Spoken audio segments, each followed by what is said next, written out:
Hello, Math 3 students. I wanted to give you a quick lesson on chapter 6.8, and we're starting on page 488. And on this page, you have a quick overview of what's a function and what is not.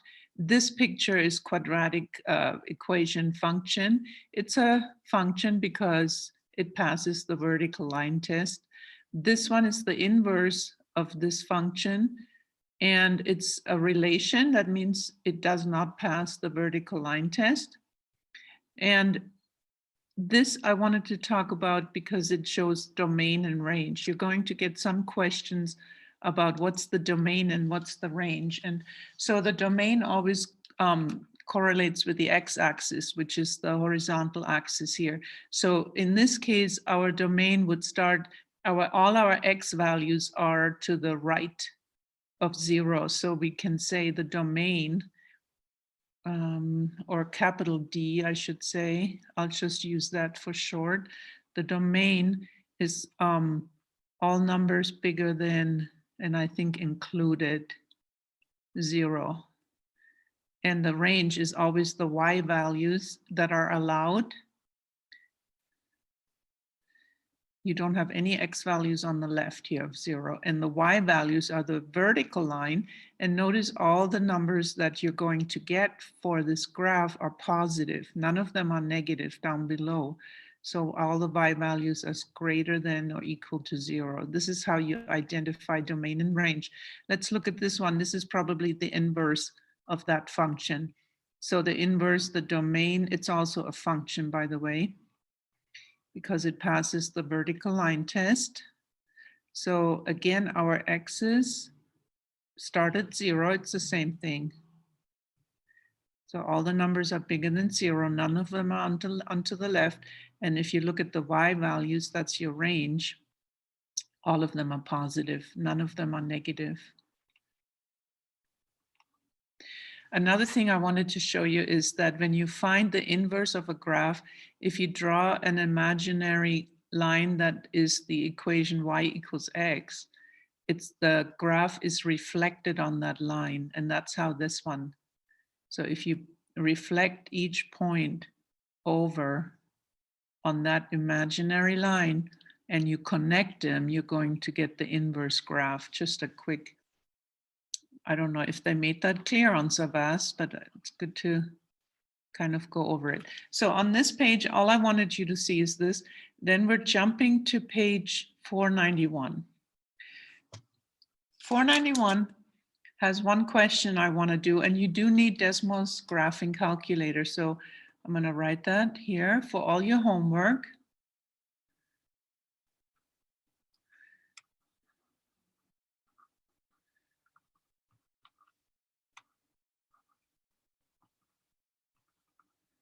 So this is starting with your homework, solving a radical equation by graphing. In what year was population of Corpus Christi 275,000? So Corpus Christi is a town in Texas, and a lot of population models look like this. Population where X is the number of years, and then it gives you how many people live in that city predicted in that year. Okay, and we want to know, when is the population 275? Again, you're going to use Desmos. I don't know what the function from problem 4 is, so I'm going to cross out. We're using this function right here. Okay, so when you input that into Desmos, instead of p of x, I would use a y. And you'll notice that I don't think it has a cube root on Desmos. So you're opening parentheses and you're going to use a power of 1/3.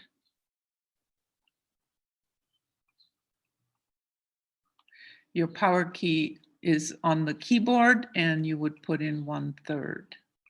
Okay, I think your power key looks like this, okay, on Desmos. A second equation will be the horizontal line, y is 275,000. You're looking for the intercept. The intercept will give you an x, and where the two lines intersect will give you an x value, which is your answer. Okay, Now, when you do this, I want to email me. So the hard part is finding these intercepts, and I want to see a screenshot of your desmos picture. Not only are you going to find the answer of perfect overall graph.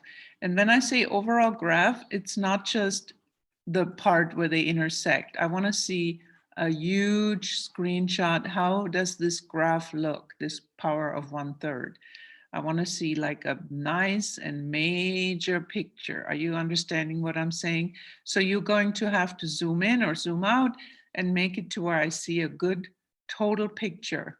I'm going to show you my screenshot in class, but you can email me yours and we can talk and see if it's good or not. Okay, so you're going to answer the question, plus I want to see a screenshot of your graph. Then it's going to ask, so you're going to do A and B. What are the domain and range? Okay, we just talked about it. Then you're going to do number 7, which is also use desmos. So you're going to graph 2 problems, start with Y, and then you see where the intersection is. So the left side and then the right side. And where the 2 intersect is your solution. Okay.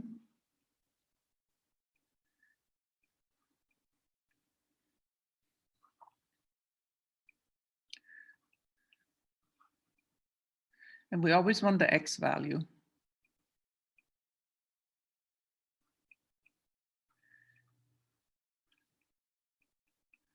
X value is the 1. Okay, so that's those 2. And that was page 491. Make yourself a few notes here so you understand exactly what's up. And then on the next page is 495. You notice I'm skipping a bunch. No, wait, we're doing, oh, wait. Missed a page. I'm missing page 492. I'm going to pause. I have to insert that. Okay, I inserted page 492. Okay, so this is another question. A sprinkler can water between, so we're doing number 8. A sprinkler can water between 1 and 130 square yards of lawn. The length L in inches of rotating pipe needed to water a square yards is given by the function. Here's our function. L is equal to 117.75, the square root of A.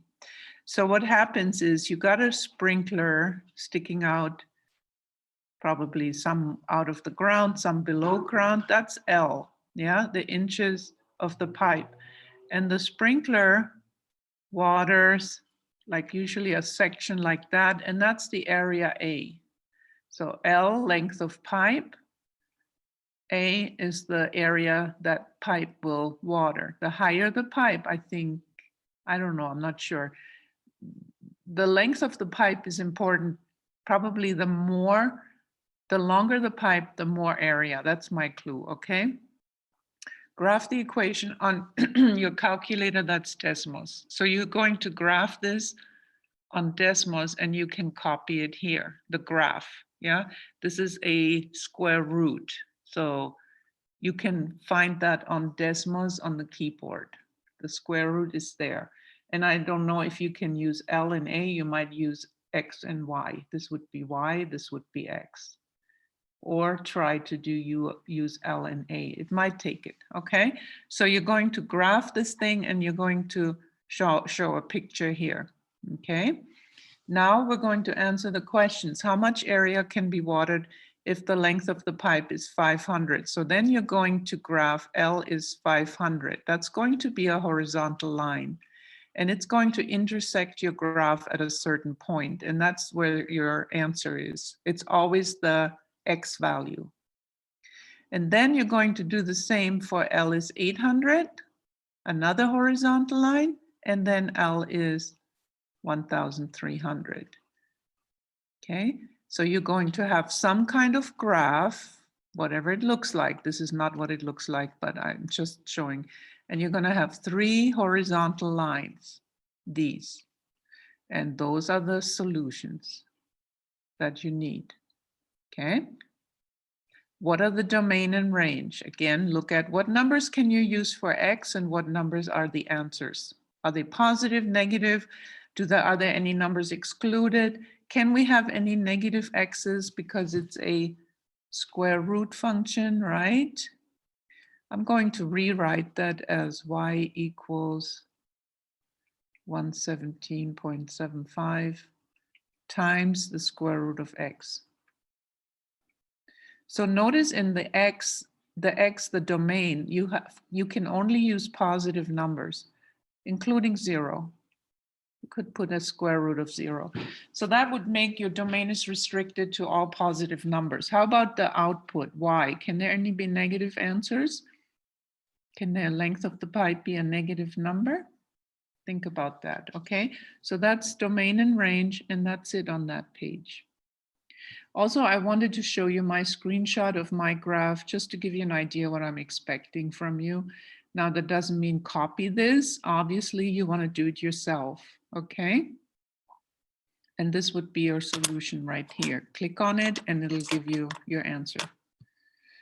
And then we have that. And now on your homework, you're going to do number 13. Number 14, you can use desmos. Make sure you copy it correctly. And then number 15, oh, here they're talking about parent graphs. And so parent functions are the simplest functions. So describe, the parent would be, so if you graph both and compare them, you can talk about what kind of changes happen here. Maybe it got shifted up or down or left or right. So the parent function graphed this plus that. Graph both and compare and see what happens.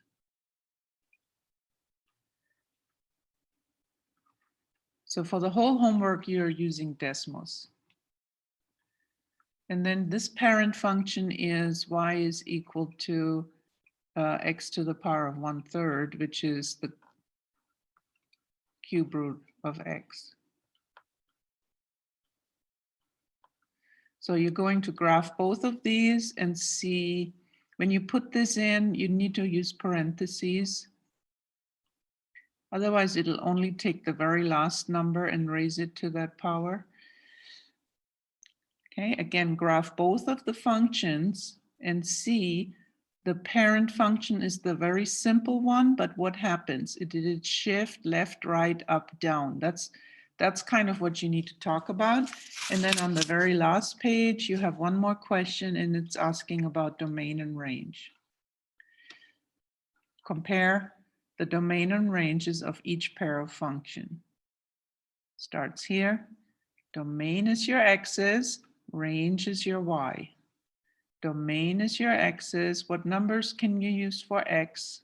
None of them over here. They're all here. What numbers will you get for an answer for y?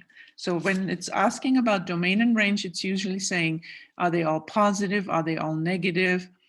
Can you exclude a number? And is 0 okay? So it's usually like that, okay? All right, good luck.